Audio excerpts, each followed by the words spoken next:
Hello मेरे दोस्तों, नमस्ते। मैं राम किशन मौर्य आप सभी प्यारे मित्रों का बालाजी इंस्टीट्यूट यूट्यूब चैनल पर हार्दिक स्वागत करता हूं। आज हम सब लोग एक मैराथन क्लास लेकर के आए हैं। मैराथन क्लास आज से आपको कहाँ टॉपिक वाइज क्लास मिलेंगी।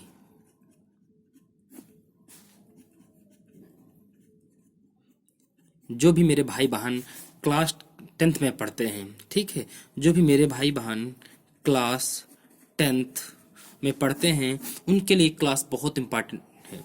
चाहे वो बच्चे मेरे भाई बहन यूपी बोर्ड के हैं, खासकर मैं यह क्लास यूपी बोर्ड वाले अपने भाई बहन के लिए बना रहा हूँ। इस क्लास में आपको महत्वपूर्ण क्वेश्चन अवश्य यहाँ से आपको कुछ न कुछ मिलेगा। मैं निश्चित कर रहा हूँ, मैंने निश्चित किया है कि आज मैं जो आपको क्लास दूंगा वह देखिए, मैंने एक क्वेश्चन आपको दिखा भी रहा हूँ कि द्विघात समीकरण से पूछे गए क्वेश्चन है। तो मेरी जो ये सीरीज बन करके आई है वो किससे बनी है?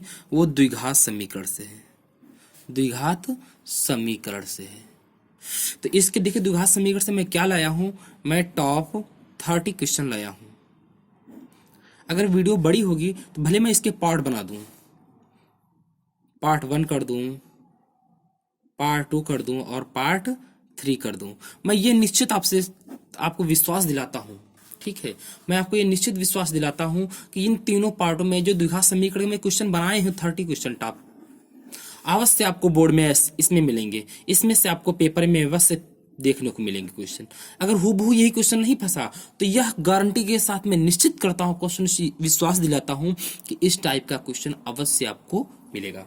चलिएगा, तो क्लास को स्टार्ट करने से पहले एक बार आप सभी लोग जाइएगा बालाजी इंस्टीट्यूट यूट्यूब चैनल को, अगर नहीं सब्सक्राइब किया है सब्सक्राइब कर लीजिएगा और क्लास में लाइक कर दीजिएगा, क्लास को अपने सभी मित्रों के पास शेयर कर दीजिएगा। और मैं क्लास को स्टार्ट करता हूँ।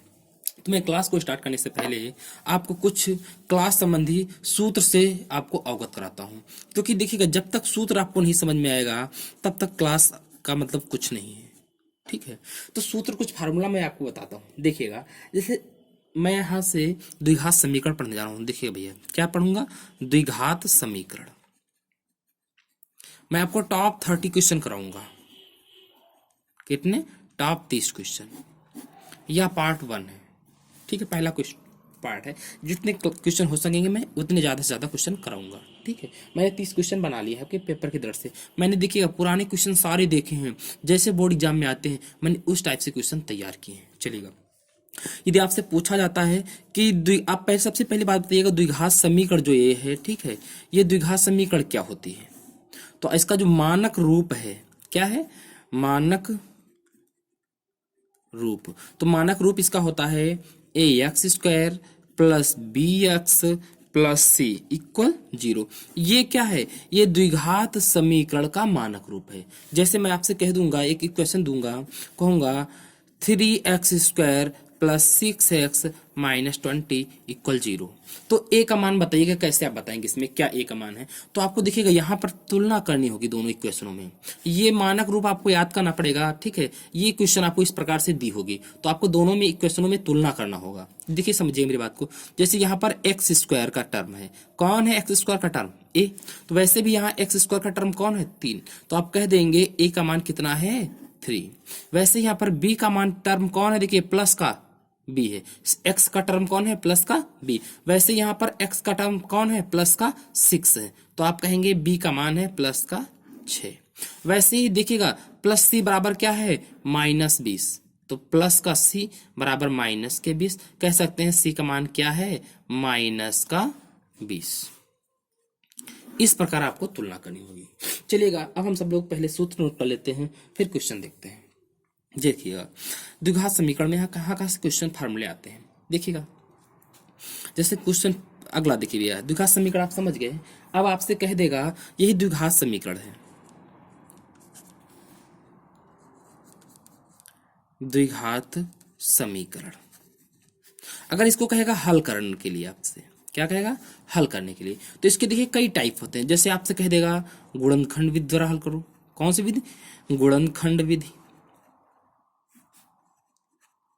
फैक्टर मेथड इसे कहते हैं हम लोग। दूसरा आपसे कह देगा कि और कौन सी विधि से हल करिएगा, कह देता है वज्र विधि से हल करिएगा। ब्रज विधि या ब्रज गुणन विधि कहते हैं इसे हम लोग, वज्र गुणन विधि कहते हैं। तीसरी आपसे विधि कहेगा पूर्ण वर्ग बनाकर क्या कहेगा, हल करने को, किसको, द्विघात समीकरण। जैसे कौन सी होगी, A X square plus B X plus C बराबर 0। इस टाइप से इक्वेशन दी गई, इनको इस टाइप से हल कराएगा। और भी क्या कह सकता है, कभी कभी आपसे क्वेश्चन पूछा जाता है सूत्र विधि द्वारा हल करो, या सूत्र से द्विघात समीकरण को हल करना है आपको। तो सूत्र ये कौन सा है, वही हम लोगों को पढ़ना है। देखिएगा आपसे अगर कहेगा सूत्र, समझिए मेरी बात को, कोई द्विघात समीकरण दे देगा, क्या दे देगा, द्विघात समीकरण, द्विघात समीकरण। यदि कह देता है सूत्र से हल करो, सूत्र द्वारा हल करने को कह देगा। या ये नहीं कहता है तो आपसे कह देगा किसका सूत्र, श्रीधराचार्य विधि। तो श्रीधराचार्य जी का एक सूत्र है, उसे हम लोगों को याद करना है। तो सूत्र देखिए क्या होता है, सूत्र होता है x बराबर minus b plus minus root के अंदर, ठीक है। फिर क्या होता है, रूट के अंदर बी स्क्वायर माइनस 4ac अपान 2a। ये श्रीधराचार्य सूत्र है। आपसे कह देगा द्विघात समीकरण इस टाइप के कोई देगा, कहेगा इसे सूत्र द्वारा हल करिएगा। जब सूत्र द्वारा कहेगा तो आपको यही सूत्र लगाना है, ठीक है। अगर कहेगा श्रीधराचार्य विधि से हल करिएगा तब भी आपको सूत्र यही प्रयोग करना है, ठीक है। अगला क्वेश्चन देखिएगा, एक दो और क्वेश्चन हम देख लेते हैं, फिर ये देखिएगा ये सीरीज में लेकर के आया हूँ, बहुत अच्छे क्वेश्चन, ठीक है। तो चलिएगा अगला सूत्र आपसे कह देगा एक द्विघात समीकरण जैसे दे देगा, ठीक है, समझिए मेरी बात को। कह देगा द्विघात समीकरण है A X square plus B X plus C, ये द्विघात समीकरण बराबर 0। आपसे पूछेगा, कहेगा इसका विवितकर ज्ञात करो। क्या कहता है, इसका विवितकर ज्ञात कराता है, विवितकर ज्ञात कराएगा। देखिए विवितकर को जो हम लोग हैं, ठीक है, डी से डिनोट करते हैं, कैपिटल डी से। तो डी बराबर देखिए क्या होता है, कैपिटल डी बराबर 0 होता है। क्या होता है, कैपिटल डी का मान 0।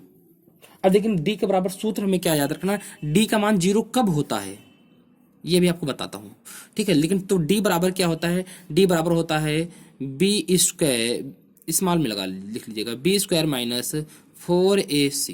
क्या होता है, बी स्क्वायर माइनस 4ac। अब पूछेगा आपसे, अगर आपसे कह देगा डी का मान ज्ञात करो, तो आपको लगा देना है यही सूत्र, डी बराबर बी स्क्वायर माइनस 4ac, ये लगा देना सूत्र। ये कौन है भैया, ये आप कहेंगे सर ये विवितकर आपसे पूछता है। अगला क्वेश्चन आपसे क्या पूछेगा, ठीक है। अगला क्वेश्चन आपसे पूछ लेता है मूलों की प्रकृति। क्या पूछता है आपसे, मूलों की प्रकृति, मूलों की प्रकृति, मूलों की प्रकृति पूछता है आपसे। अब मूलों की प्रकृति देखिए कैसे क्वेश्चन पूछता है।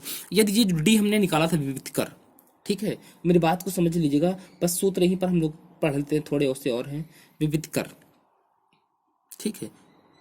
यदि पूछेगा डी का मान बताना है आपको, कैसे ज्ञात करेंगे, तो देखिएगा क्या कंडीशनें होती हैं और कैसी कंडीशन है। यदि यहां से डी निकालिएगा तो डी बराबर कितना आ जाए, 0। यदि डी बराबर क्या हो जाए, 0, तो आप कहेंगे मूलों की प्रकृति है, तो आप कहेंगे जो मूल हैं इनकी जो प्रकृति है या इनके लक्षण से कह सकते हैं, तो मूल की प्रकृति कैसे होंगे, वास्तविक होंगे। तो मूल कैसे होंगे, वास्तविक होंगे। और क्या होंगे, कहोगे समान होंगे। अगर पूछता और क्या होंगे, तो आप कह सकते हो और क्या होंगे, परिमेय होते हैं। यदि डी का मान 0 आता है तो मूल आपके क्या होंगे, वास्तविक होंगे, समान होंगे और परिमेय होंगे। अब मेरी बात को समझिएगा, यदि डी का मान, ठीक है, बड़ा हो 0 से, डी का मान क्या हो, 0 से बड़ा हो, ठीक है, तो आप क्या कहेंगे। लेकिन शर्त यह है डी का मान 0 से बड़ा हो और वो भी क्या हो, वर्ग ना, पूर्ण वर्ग ना हो, पूर्ण वर्ग ना हो। समझ लीजिए मेरी बात को, यदि पूर्ण वर्ग ना हो तो आप क्या कहेंगे, तो आप बताएंगे इसकी मूल कैसे होंगे, तब मूल वास्तविक, देखिएगा आए होंगे कैसे, वास्तविक, ठीक है, कह देंगे सर ठीक है इतना वास्तविक होंगे। और क्या होंगे, अब देखिएगा कैसे हैं, शून्य नहीं है, पूर्ण वर्ग नहीं है, तो आप कहेंगे कैसे होंगे, अपरिमेय होंगे। कैसे होंगे, अपरिमेय होंगे। और कैसे होंगे, असमान होंगे। ठीक है, यदि d का मान 0 से बड़ा ही आए परंतु क्या हो, पूर्ण वर्ग हो। जैसे कह सकते हो कैसे होगा सर ये, तो कह दोगे आप जैसे d का मान क्या आ जाए 16। देखिए 0 से बड़ा भी है और परंतु क्या है, पूर्ण वर्ग भी है। इसमें d का मान जैसे क्या मान लो 5 लो, 0 से बड़ा लेकिन पूर्ण वर्ग नहीं है, ये पूर्ण वर्ग है। ठीक है, तो इसमें जो मूल होंगे आपके कैसे होंगे, मूल वास्तविक होंगे, वास्तविक होंगे। और आप कहेंगे सर क्या होंगे, तो इसके साथ परिमेय होंगे और क्या होंगे, असमान होंगे। ठीक है, यदि और आपसे पूछता है यदि d का मान ठीक है 0 से छोटा हो, कहने का मतलब इसमें क्या होगा, कहेंगे हम जो d की वैल्यू आएगी वो 0 से क्या होगी, छोटी, अर्थात 0 बड़ा होगा। ठीक है, तो यहां पर मूल कैसे होंगे, मूल कैसे होंगे, काल्पनिक। कैसे होंगे, काल्पनिक होंगे। और ठीक है, या इसे आप कह सकते हो अधिकल्पित।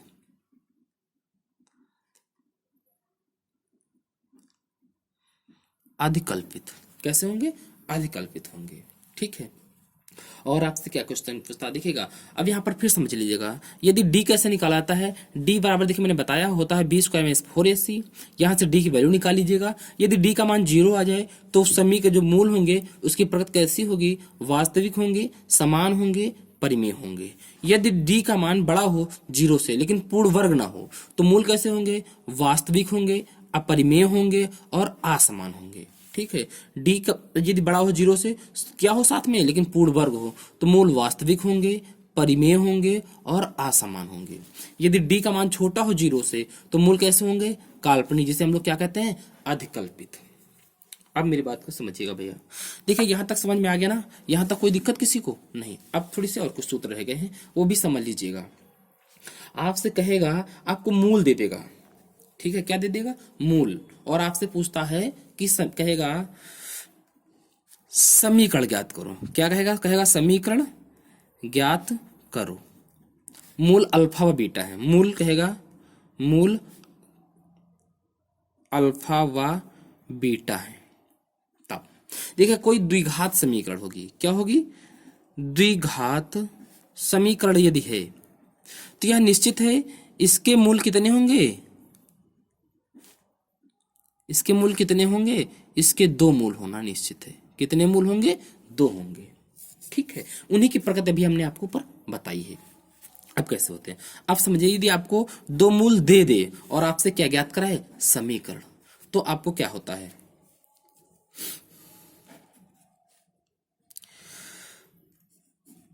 मूल अल्फा व बीटा हो, तब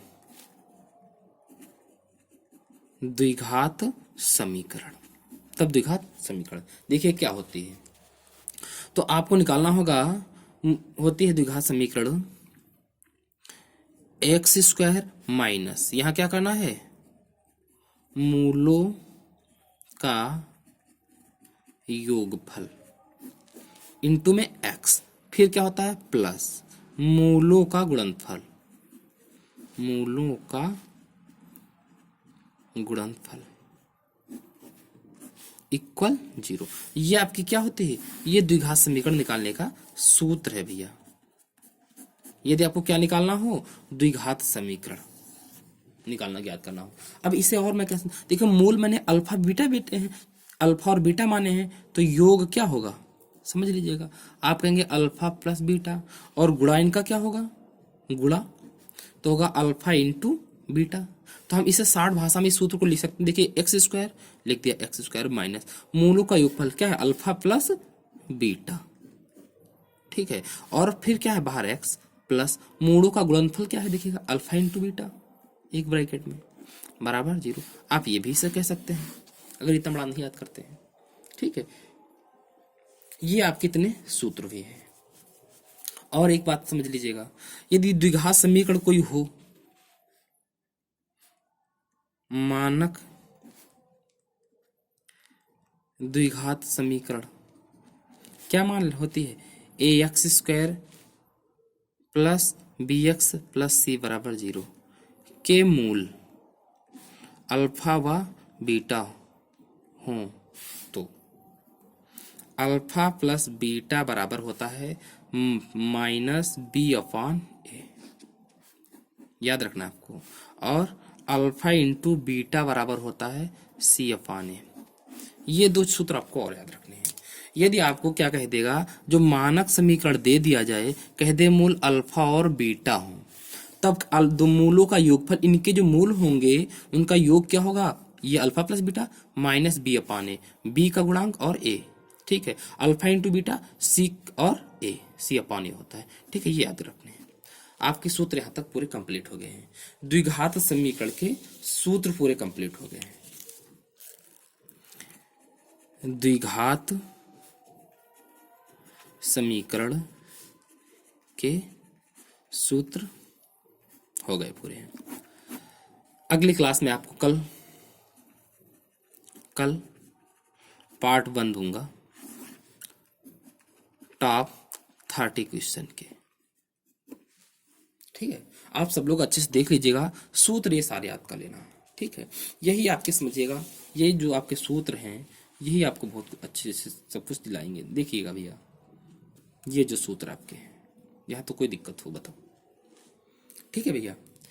तो आज की क्लास ये भी सूत्र यहीं पर स्टॉप करते हैं, और आपको कल टॉप 30 क्वेश्चन का पार्ट 1 देता हूँ। चलिएगा, तो सभी लोग क्लास को सभी सारे मित्रों के पास शेयर कर दीजिएगा। यह क्लास आपके पेपर की दृष्टि से बहुत महत्वपूर्ण होंगी।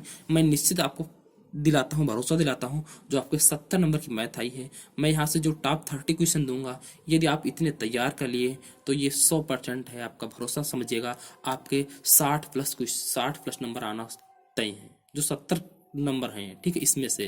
तो यदि यहाँ से 60 लाते हैं, स्कूल से आपको 29-30 मिल जाते हैं, तो ये समझिएगा आपको 90+। मेरा जो टारगेट यहाँ से रख रहा हूँ, ठीक है, जो टारगेट है मेरा 90+ का, ओके, 90+, इसलिए सभी लोग तैयार रखो अपनी, ठीक है। चलिएगा, ओके, थैंक यू, जय हिंद, जय भारत दोस्तों।